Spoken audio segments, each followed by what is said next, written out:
9 महिलाओं का हत्यारा कुलदीप कुमार, एक ऐसा कातिल जिसका नाम सुनने के बाद उसके गांव वालों को यकीन नहीं हुआ कि इतने सारे कत्ल कुलदीप ने किए हैं, क्योंकि कुलदीप मेंटली चैलेंज था और उन सभी औरतों के अंडरगारमेंट्स भी कुलदीप के पास से मिले जिन्हें कुलदीप ने मारा था। लेकिन फिर भी कुलदीप ने इतने सारे कत्ल किए क्यों? आइए जानते हैं बरेली सीरियल किलिंग केस के बारे में सब कुछ ट्रू अफेयर्स के माध्यम से।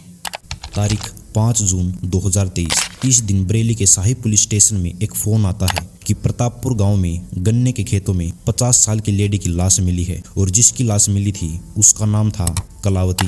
कलावती की मौत गला दबाने की वजह से हुई थी। ना तो कलावती जी की किसी से दुश्मनी थी और ना ही रिसेंट के दिनों में उनकी किसी से लड़ाई हुई थी, इसलिए पुलिस पूरी कोशिश कर रही थी उसके कातिल को ढूंढने के लिए। लेकिन इससे पहले कि पुलिस को कोई भी सबूत मिलता, दोबारा से 19 जून को उन्हें एक और लाश मिली। कुलसा गांव में सड़क के किनारे 50 साल की धनवती की लाश पड़ी हुई थी और वो भी दोबारा से गन्नों के खेतों में। धनवती जी का भी सेम कोई दुश्मन नहीं था और उनकी भी किसी से कोई अनबन नहीं हुई थी, तो इसी वजह से पुलिस को इन दोनों केसेज के बीच कोई भी कनेक्शन नहीं दिख रहा था। इन दोनों केसेज को एज ए इंडिविजुअल केस से देखा जा रहा था और इनकी इन्वेस्टिगेशन भी ऐसे ही हो रही थी। पुलिस को धनवती के केस के बारे में भी कोई लीड तो नहीं मिली, लेकिन मंथ के एंड में उन्हें दोबारा से एक और थर्ड डेड बॉडी मिली। 30 जून 2023 को आनंदपुर गांव के खेतों के पास 55 साल की प्रेमवती की लाश मिली, लेकिन इस बार लाश को मारने का तरीका थोड़ा सा ऑड था। प्रेमवती को उनकी साड़ी के पल्लू से गला घोटकर मारा गया था और फिर उनके पल्लू को उनके गले के अराउंड टाइटली बांधा गया और फिर लेफ्ट साइड में गांठ मार दी।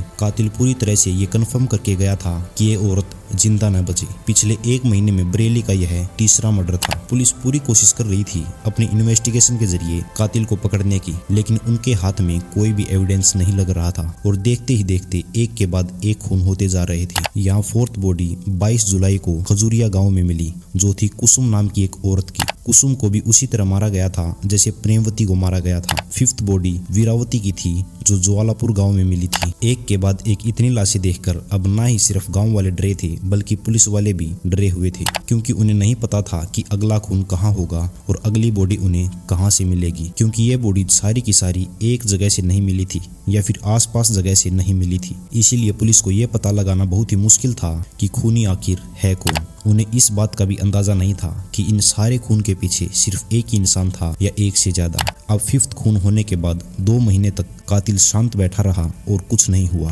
गांव में लोगों को लगा कि अब सारे खून होना बंद हो गए हैं और शायद अब ऐसा कुछ नहीं होगा। अब दोबारा से हम अपनी नॉर्मल जिंदगी जी सकते हैं और दोबारा से लेडीज अपने गांव में बिना किसी डर के घूमने लगी। लेकिन फिर आया 31 अक्टूबर का दिन, जिसके बाद से गाँव में खून होना इतना ज्यादा बढ़ गया था कि अब सिर्फ लेडीज ही नहीं बल्कि सभी लोग घर से बाहर जाने से डर रहे थे। 31 अक्टूबर 2023 को लखीमपुर गांव के गन्नों के खेतों में 65 साल की महमूदन की लाश मिली थी। उस दिन किसी ने उनका गला घोटकर उनकी मौत की थी और वो भी उन्हीं के दुपट्टे से। फिर सेम उनके दुपट्टे को भी उनके गले के साइड में गांठ मार के बांधा गया था। 20 नवंबर को खरसैनी गांव में दुलारू देवी की लाश उन्हीं के खेतों में मिली और मर्डर का पैटर्न बिल्कुल सेम था। 26 नवंबर को 63 साल की उर्मिला की लाश जगदीशपुर गांव में मिली थी और सेम उनकी साड़ी का पल्लू भी उनके गले से बांधा गया था। पुलिस इतने सारे खून देखकर, इतनी सारी डेड बॉडीज देखकर परेशान थी, क्योंकि एक के बाद एक खून हो रहे थे और पुलिस को सांस लेने का भी मौका नहीं मिल रहा था। क्योंकि जैसे ही पुलिस एक मर्डर की इन्वेस्टिगेशन करने के लिए तैयार होती, तब तक कहीं ना कहीं किसी गांव में किसी और औरत का खून हो जाता था। लेकिन अब पुलिस को इन सभी कत्लों में एक पैटर्न नजर आ रहा था, जैसे कि सब के सब विक्टिम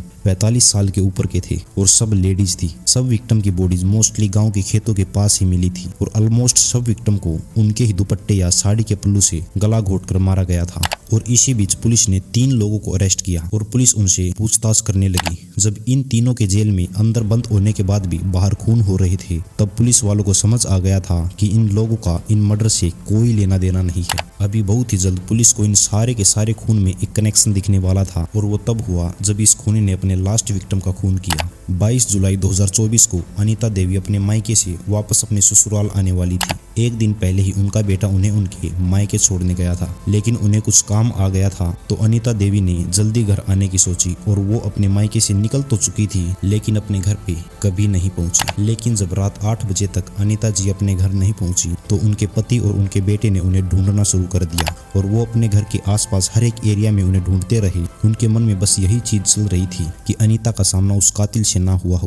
लेकिन उनका यह डर तब सच हुआ जब गांव में यह बात फैलने लगी कि गांव के पास पास में जो गन्ने के खेत हैं वहाँ पे एक औरत की लाश मिली है। जब तक अनीता के घर वाले उनकी लाश देखने के लिए या फिर इस औरत की लाश देखने के लिए पहुंचे, तब तक अनीता की बॉडी को ऑटोप्सी के लिए भेज दिया गया था। और फिर उसके बाद पुलिस वालों ने अनीता के हस्बैंड को उनके कुछ आधार कार्ड और आइडेंटिटी प्रूफ दिखाए, जिससे यह कंफर्म हो गया कि यह बॉडी उनकी बीवी अनीता की ही थी। अनीता की मौत भी ऐसे ही की गई थी जैसे और औरतों की गई थी। अब पुलिस को पता लग चुका था कि वो लोग किसी मामूली कातिल से नहीं बल्कि एक सीरियल किलर से डील कर रहे हैं, और अब इस सीरियल किलर को पकड़ना और उसे ढूंढना पुलिस की प्रायोरिटी बन चुकी थी। इसलिए पुलिस ने ऑपरेशन तलाश लॉन्च किया, जिसमें 22 पुलिस वालों की टीम थी, जिनका सोल पर्पज यही था कि कैसे भी करके इस किलर को ढूंढा जाए। पुलिस वालों ने यह प्लान बनाया कि वो लोग बहुत सारी फीमेल ऑफिसर्स को अलग अलग गाँव में भेजेंगे जहाँ भी मर्डर हुए थे या उनके पास वाले गाँव में, ताकि वहाँ पे हर चीज पर नजर रख सकें। गांव में वो फीमेल ऑफिसर्स बाकी नॉर्मल गांव की औरतों की तरह दिन में काम को जाती थी, वे बिल्कुल गांव की औरतों की तरह ही अपना जीवन जीने लगी ताकि कातिल तक जल्द से जल्द पहुंचा जा सके। साथ साथ पुलिस वाले सीसीटीवी फुटेज भी चेक कर रहे थे।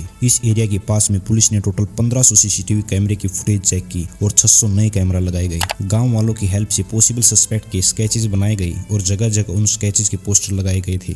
कई लोगों से पूछताछ भी की। इस टाइम पे पुलिस अपनी पूरी हिम्मत से ऑपरेशन तलाश को सक्सेसफुल करने में जुट गई थी, लेकिन उन्हें अभी भी कोई एविडेंस नहीं मिल रहा था। और एक दिन उन्हें अचानक से गांव के एक सिक्योरिटी गार्ड का कॉल आया। सिक्योरिटी गार्ड ने पुलिस को फोन करके बताया कि जिसकी तलाश वो कर रहे हैं उसे उस गार्ड ने कुछ ही देर पहले अपने गाँव में देखा था। जैसे ही पुलिस को ये टिप मिली, वो बिना कोई टाइम वेस्ट किए तुरंत उस लोकेशन पर पहुंचे और पुलिस ने कातिल को पकड़ लिया। पुलिस ने जिसे पकड़ा उसका नाम था कुलदीप कुमार। कुलदीप बरेली के बाकरगंज थाना के नवाबगंज गांव में रहने वाला था। कुलदीप की 2 बहनें थी और उसके पिता बाबूराम ने पहली बीवी के होते हुए दूसरी शादी कर ली थी, लेकिन उनकी दूसरी बीवी को कुलदीप के पिता की पहली बीवी यानी कुलदीप की मां कुछ खास पसंद नहीं थी। तो अक्सर कुलदीप की सौतेली मां कुलदीप के पिता को भड़का देती थी, जिसकी वजह से कुलदीप के पिता अपनी पहली बीवी से नफरत करने लगे थे और साथ ही वह उनके साथ मारपीट करता था। ये सब कुछ कुलदीप की आंखों के सामने होता था और इसी वजह से कुलदीप के दिमाग पर इसका बहुत ही ज्यादा नेगेटिव असर पड़ा और वह अपनी सौतेली मां से बहुत ही ज्यादा नफरत करने लग गया। जैसे तैसे करके इस एनवायरनमेंट में कुलदीप बड़ा हुआ और 2014 में उसके पापा ने उसकी शादी करा दी, लेकिन कुलदीप भी सेम अपने पिता की तरह अपनी बीवी को मारने लग गया और बाद में ये मारपीट इतनी ज्यादा बढ़ गई थी कि 2018 में कुलदीप की बीवी उसे छोड़कर अपने घर चली गई। अब कुलदीप अपने गाँव में ही इधर उधर घूमता रहता था और हर वक्त नशा करता रहता था। उसकी बीवी के जाने के बाद उसे गांव की सभी औरतों से नफरत हो गई। अब वह या तो अपनी शादीशुदा बहनों के घर रहता था या फिर अपने किसी चाचा के घर। अब जब भी वह अपने किसी रिश्तेदार के घर जाता तो पैदल ही जाता था। इसी कारण उसे आसपास के गांव के बारे में सब कुछ पता होता, चाहे वो खेत हो, चाहे वो कोई पार्क या चाहे वो कोई सुनसान जगह हो। ये बात साल 2023 की है, जब कुलदीप जून के महीने में अपनी एक बहन के घर जा रहा था। उसी बीच रास्ते में उसकी नजर खेत में काम कर रही एक औरत पर पड़ी तो कुलदीप उसके पास गया और वो उससे बातें करने लग गया और बातों बातों में कुलदीप उसके कुछ ज्यादा ही नजदीक आ गया और गलत तरीके से उसे छूने लग गया। और जब उस औरत ने कुलदीप को इस चीज के लिए मना किया तो कुलदीप को ये बात सहन नहीं हुई और उसने उस पर हमला कर दिया और गला दबाकर उसको मार दिया और फिर उसकी साली का दुपट्टा उसके गले में जोर से बांध दिया ताकि बचने का कोई चांस न बचे। और इसके तुरंत बाद वो वहां से भाग गया। आगे भी वो ऐसे ही जब अपनी बहनों के घर जाता तो हमेशा नजर रखता था कि कहीं किसी खेत में कोई औरत अकेली तो नहीं है, और जब भी उसे कोई औरत गन्ने के खेतों में अकेली दिखती थी तो वो उन्हें अप्रोच करता था सेक्सुअल चीजों के लिए, और जब वे मना कर देती तो उसी टाइम उन्हें मार देता। और इसके लिए वो गन्ने के खेतों को ही अपनी परफेक्ट लोकेशन मानता था, क्योंकि अगर वो यहाँ कुछ भी करता तो जल्दी किसी को पता नहीं चलता था। कुलदीप उन औरतों को मारने के बाद उनके अंडरगारमेंट्स उतार के अपने साथ ले जाता था और ये सब पुलिस को इन्वेस्टिगेशन के टाइम कुलदीप के पास से मिले। और सोचने वाली बात तो ये है कि गाँव वाले अब भी नहीं मान रहे थे कि ये सब कुलदीप ने किया है, क्योंकि कुलदीप मेंटली चैलेंज्ड था। यहाँ तक कि एक विक्टिम के घर वालों को भी ये विश्वास नहीं हो रहा था कि इन कत्लों के पीछे कुलदीप का हाथ है, क्योंकि कुलदीप ये मर्डर करके पिछले 14 महीने से पकड़ा नहीं गया था और ना ही उस पे किसी को शक था, क्योंकि उनको लग रहा था कि इस तरह से सीरियल किलिंग करने के लिए बहुत ज्यादा दिमाग की जरूरत होती है। मगर सच यही था कि इतने सारे कत्ल कुलदीप ने ही किए थे, क्योंकि 9 में से 6 मर्डर तो खुद कुलदीप ने ही कबूल किए थे और उन 6 मर्डर वाली लोकेशन पर भी कुलदीप खुद पुलिस को लेके गया था। और जब मीडिया वालों ने कुलदीप से पूछा कि आखिर क्यों आपने इतने सारे मर्डर किए तो उसका कहना था कि ये सारी औरतें अच्छी नहीं थी।